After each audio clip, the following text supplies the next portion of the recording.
मुद्दा मान्य केल्याचं बघायला मिळत नाहीये सध्याच्या कौलानुसार, सध्याच्या कलानुसार. अगदी मात्र प्रबोध हा मुद्दा अतिशय चालाक पद्धतीनं अरविंद केजरीवालांनी समोर आणला आणि या सगळ्या शेवटच्या फेजमध्ये हा मुद्दा अतिशय उचलून धरण्यात आला.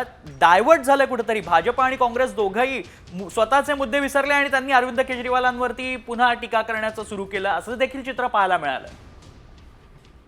म्हणता येईल, कारण अरविंद केजरीवाल एका मुद्द्यामध्ये फसत गेल्याचं बघायला मिळालं. तन्मय, अरविंद केजरीवाल स्पष्टपणे सांगायचे की आमच्या पक्षाचा उदय हा भ्रष्टाचाराच्या विरोधात झालेला आहे. अण्णा हजारेंचं तत्कालीन आपण लोकपालचं आंदोलन दिल्लीमध्ये जंतर मंतरवरती पाहिलेलं होतं. त्या आंदोलनामध्ये अरविंद केजरीवालांचा हिरिरीचा भाग होता आणि त्याच आंदोलनामधून अरविंद केजरीवालांच्या पक्षाचा जन्म झाला. आमचा पक्ष भ्रष्टाचार करणार नाही हा दावा अरविंद केजरीवालांचा असायचा.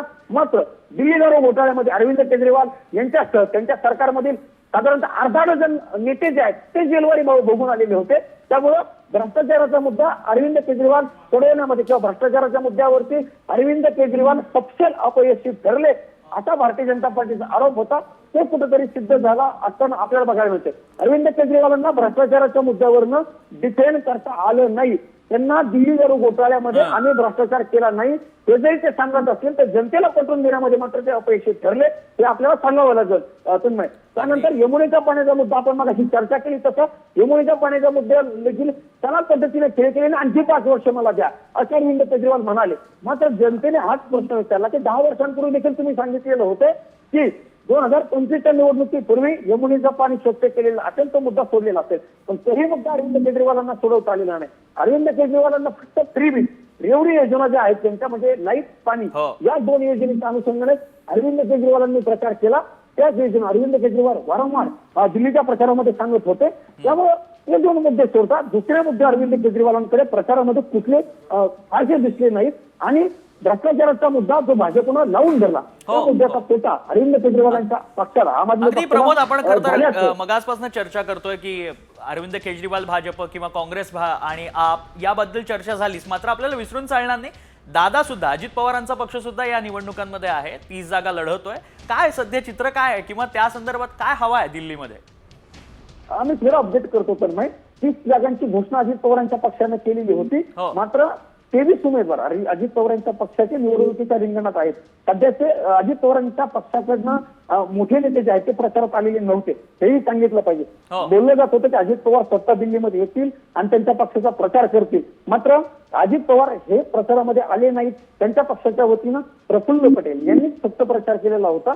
दुसरा कुठलाही मोठा प्रॉमिनंट फेस दिल्लीमध्ये प्रचारासाठी आलेला नव्हता. त्यामुळं अजित पवारांच्या पक्षाचे 23 जरी उमेदवार असेल तरी निवडून येणार नाही याची खात्री त्यांनाही होती. पण नॅशनल पक्ष राष्ट्रीय पक्ष होण्यासाठी मतांची जी टक्केवारी लागती ती टक्केवारी मिळवण्यासाठी अजित पवारांच्या पक्षानं उमेदवार उभा केले होते अशी चर्चा होती. बघावं लागणार आहे की अजित पवारांच्या उमेदवारांनी किती टक्के मतं मिळतील. अजित पवारांच्या पक्षाचे उमेदवार निवडून येण्याची शक्यता कमी, मात्र मतांची टक्केवारी या अनुषंगाने त्यांनी उमेदवार उभे केलेले होते. 2-3 ठिकाणी अजित पवारांचे उमेदवार चांगली मतं जिंकू शकतात अशी चर्चा देखील होती. पण पक्षाच्या प्रचारासाठी पक्षाचे मोठे नेते राष्ट्रीय अध्यक्ष दिल्लीमध्ये आलेले नव्हते.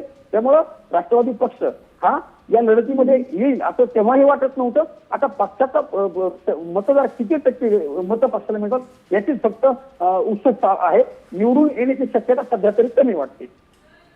अगदी प्रमोद, आपण पुन्हा एकदा ग्राफिक्सच्या माध्यमातून प्रेक्षकांना सांगूयात सध्या जे कल हाती आलेले आहेत त्यात चित्र काय आहे. 70 जागा आहेत आणि या 70 जागांपैकी आपण पाहतोय 47 जागांवर भाजप आघाडीवर आहे. कलांमध्ये 1 अवघी जागा काँग्रेसला पाहायला मिळते आणि 22 जागांवर आप आघाडीवर असल्याचं पाहायला मिळतंय.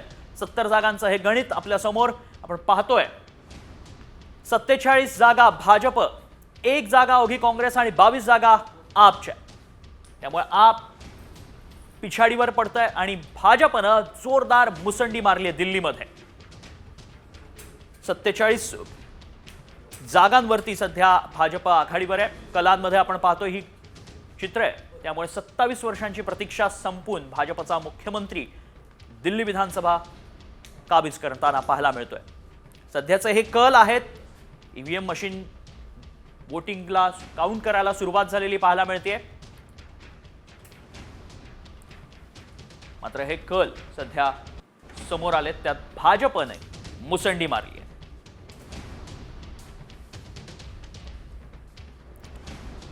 पुन्हा एकदा जाणार आहोत आमचे प्रतिनिधी प्रमोद सध्या आपल्याला बित्तम बातमी क्षणाक्षणाचा अपडेट पोहोचवतात. प्रमोद, अगदी 2015 ते 2020 ज्या निवडणुका झाल्या त्यात काँग्रेसला खातंही उघडता आलं नव्हतं आणि आता एक जागा इथे पाहायला मिळतीये.